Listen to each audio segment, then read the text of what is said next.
아멘. 사도 바울은 고린도에서 1년 6개월 동안 목회 사역을 감당했습니다. 그는 정말 혼신의 힘을 다해 눈물과 기도로 한 교회를 섬겼습니다. 고린도 교회는 어떠한 교회입니까?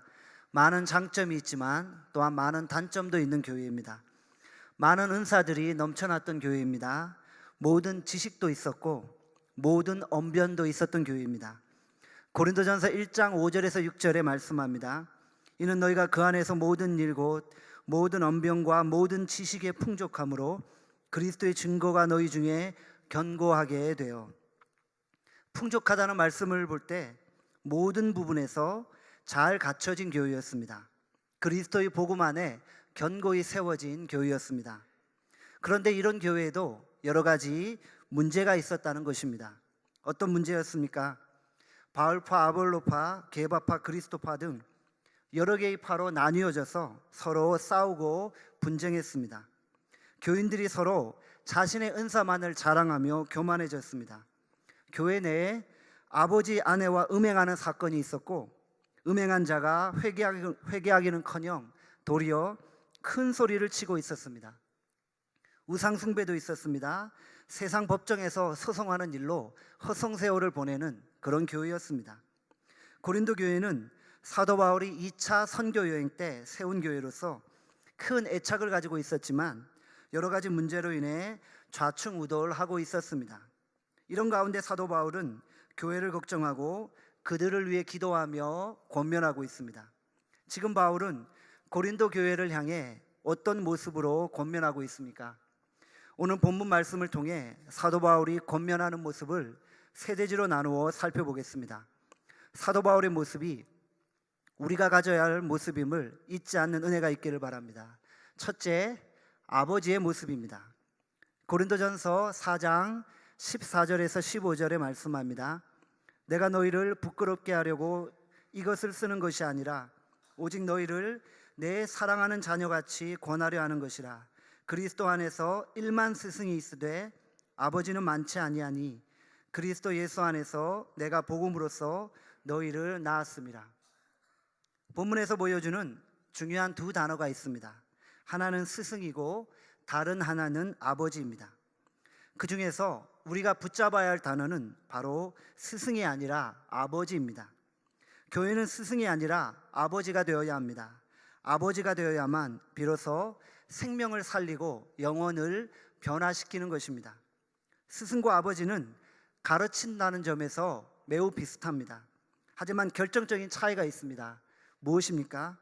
스승은 피가 섞이지 않았고 아버지는 피가 섞였다는 것입니다. 피는 물보다 진한 것입니다. 아버지는 생명과 연관성이 있다는 것입니다. 교회 안에 1만 명의 스승이 있습니다. 그러나 그런 모습으로 한 영혼이 변화되지 않는다는 것입니다.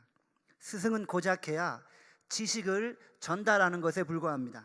하지만 교회는 지식 전달이 아니라 생명이 전수되어야 합니다.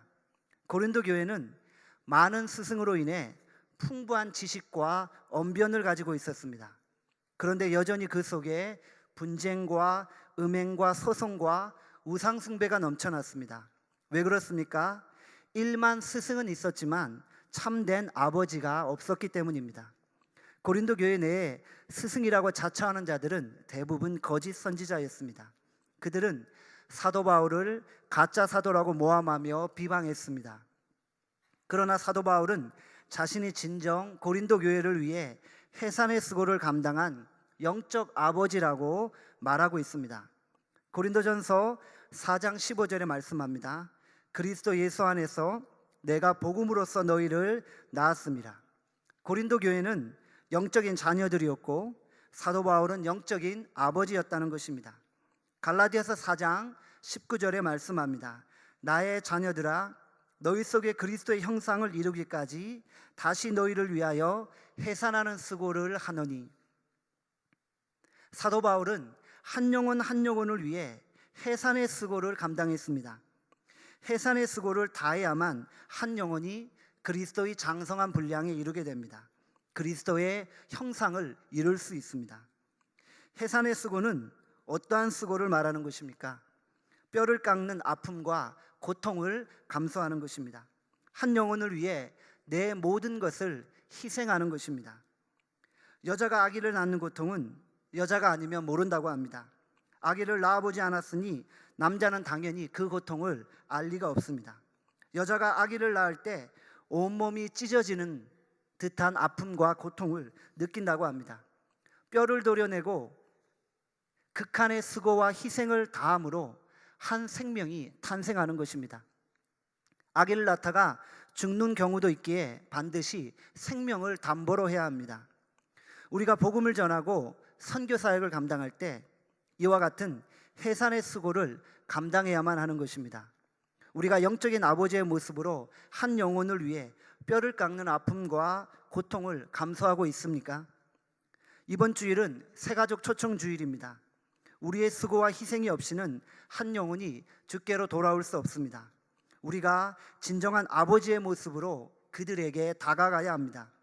전도 대상자를 향해 영적인 아버지의 심정으로 끝까지 섬기고 수고하고 땀 흘리고 희생할 수 있어야 합니다. 자녀들은 누구나 다 어린 시절에 말썽을 피우기 마련입니다. 자녀들은 때로 부모의 속을 썩이고 부모의 가슴을 찢어지듯 아프게 합니다. 하지만 그렇다고 해서 우리가 자녀들을 포기할 수 없습니다.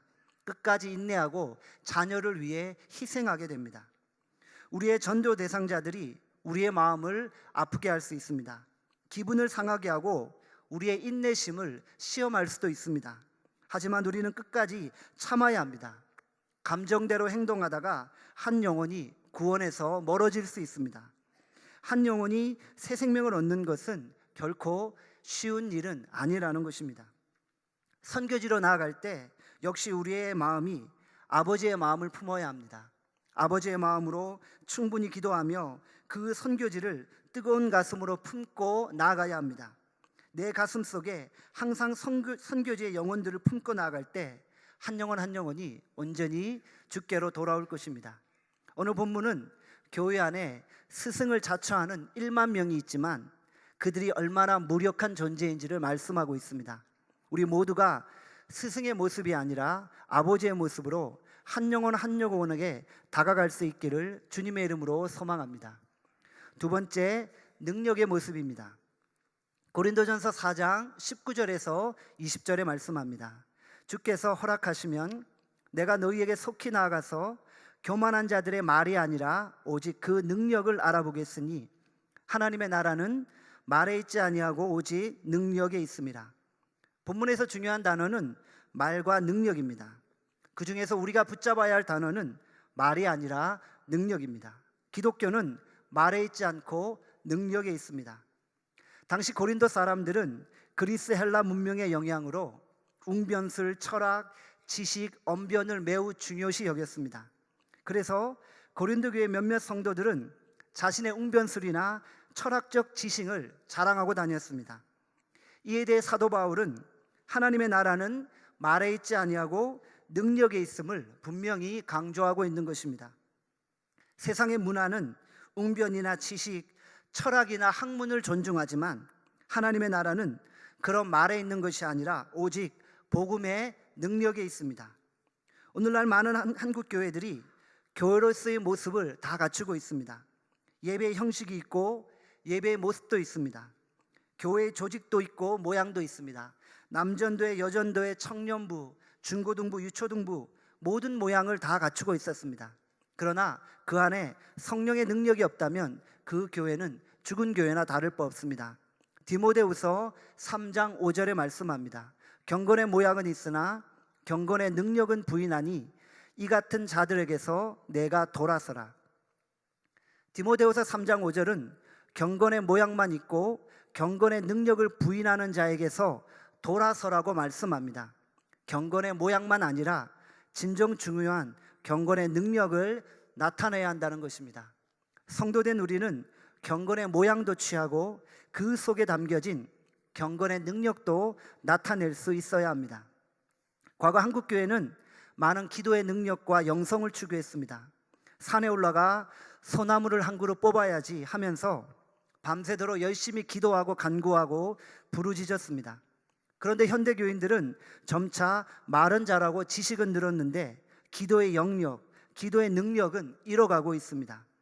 우리의 지식이 늘어감에 따라 우리의 영성과 성령의 능력도 더욱더 충만해야 합니다. 그렇다고 해서 지식적인 부분을 놓쳐서도 안 되는 것입니다. 지성도 놓쳐서는 안 됩니다. 하나님이 주신 이성을 가지고 더 많이 성경을 연구해야 합니다. 그러나 지성과 함께 영성을 겸비할 수 있어야 합니다. 하나님의 말씀이 지성이면 그 말씀을 밖으로 드러내는 것은 영성이요 능력입니다.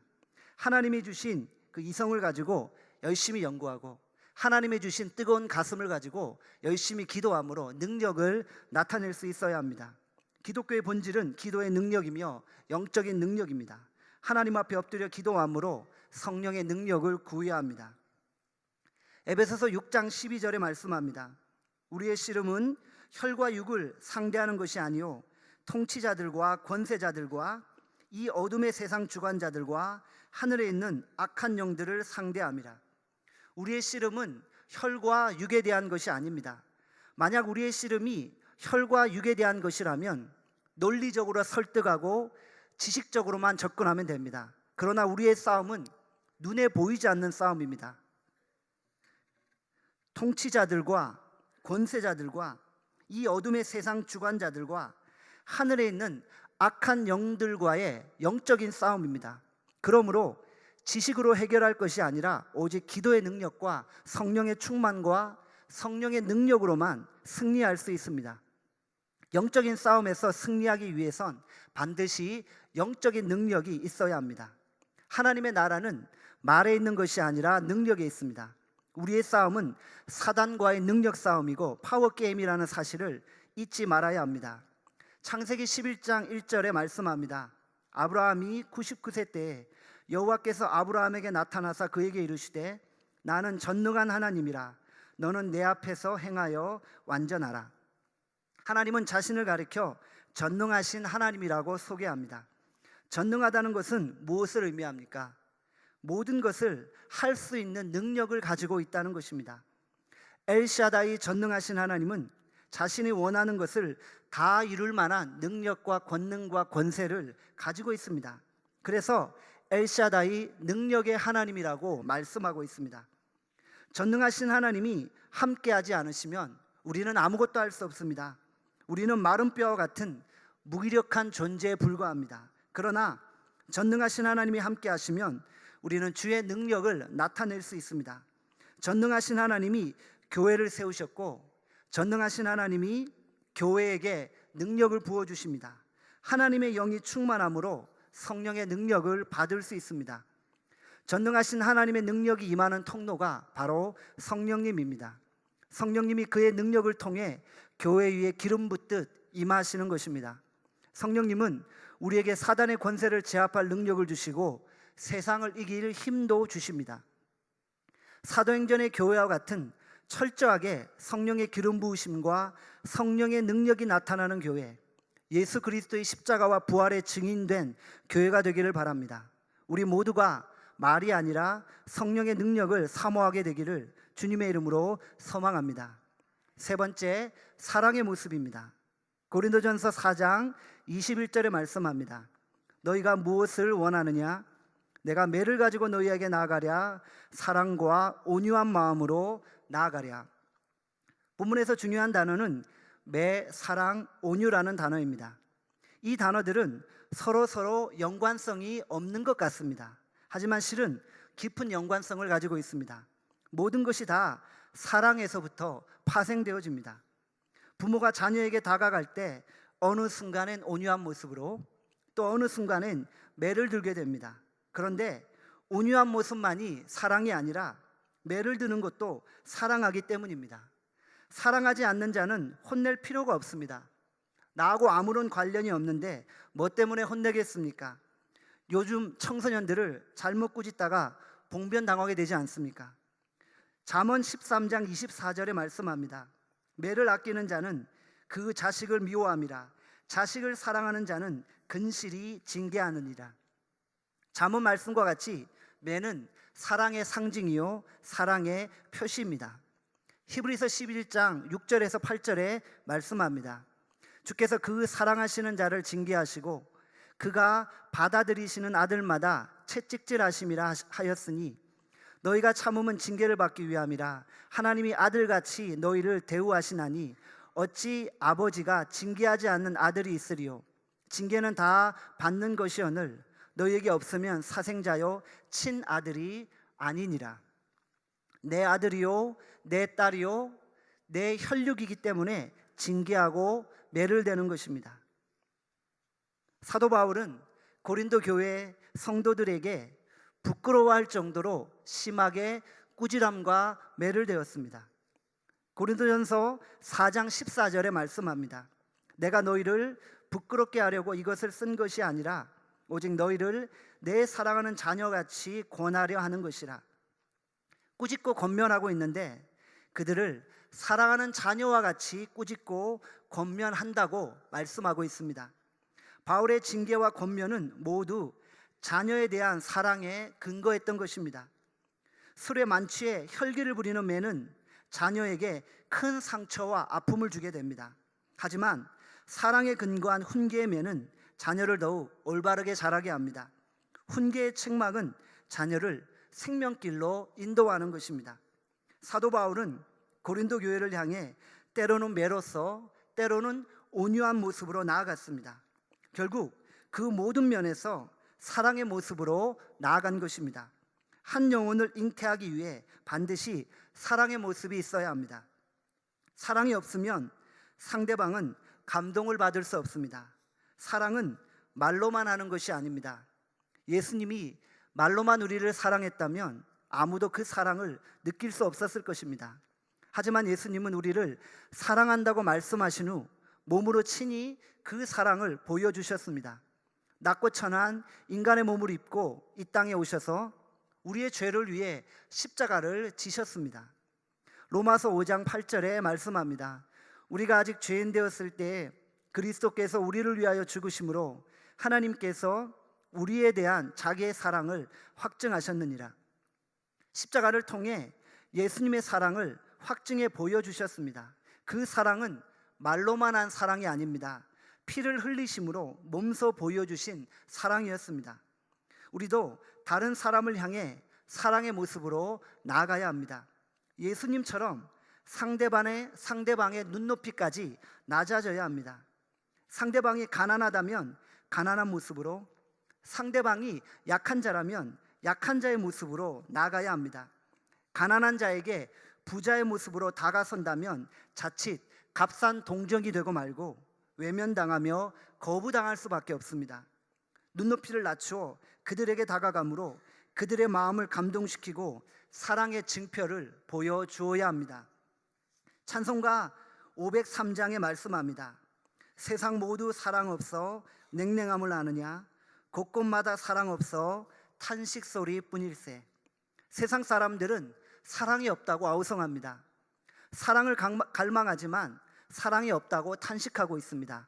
이 순간 우리가 외쳐야 합니다. 와 보라, 그리스도의 사랑이 여기 있다고 외칠 수 있어야 합니다. 요한복음 15장 12절에서 13절에 말씀합니다. 내 계명은 곧 내가 너희를 사랑한 것 같이 너희도 서로 사랑하라 하는 이것이니라. 사람이 친구를 위하여 자기 목숨을 버리면 이보다 더 큰 사랑이 없나니. 우리가 진정 우리의 이웃을 위해 목숨을 버릴 만한 큰 사랑을 소유해야 합니다. 우리가 그 사랑을 소유한다면 그 사랑을 느끼지 못할 사람이 아무도 없을 것입니다. 우리 모두가 세상을 향해, 이웃을 향해 큰 사랑의 모습으로 나아가게 되기를 주님의 이름으로 소망합니다. 말씀을 맺겠습니다. 고린도 교회는 여러 가지 문제로 홍역을 앓고 있습니다. 문제 해결을 위해 사도 바울은 여러 가지 모습으로 그들을 권면하고 있습니다. 오늘 본문을 통해 우리가 가져야 할 모습은 어떤 모습입니까? 첫째로 스승이 아니라 아버지의 모습입니다. 아버지로서 해산의 수고를 다하며 끝까지 인내하고 희생해야 합니다. 둘째, 말이 아니라 능력의 모습입니다. 우리 안에 성령의 능력이 나타나고 다시금 회복되어야 합니다. 세 번째, 사랑의 모습입니다. 때로는 매로서 때로는 온유함으로 그리스도의 사랑을 나타내야 합니다. 우리 안에 그리스도의 사랑이 있음을 희생을 통해 몸소 보여주어야 합니다.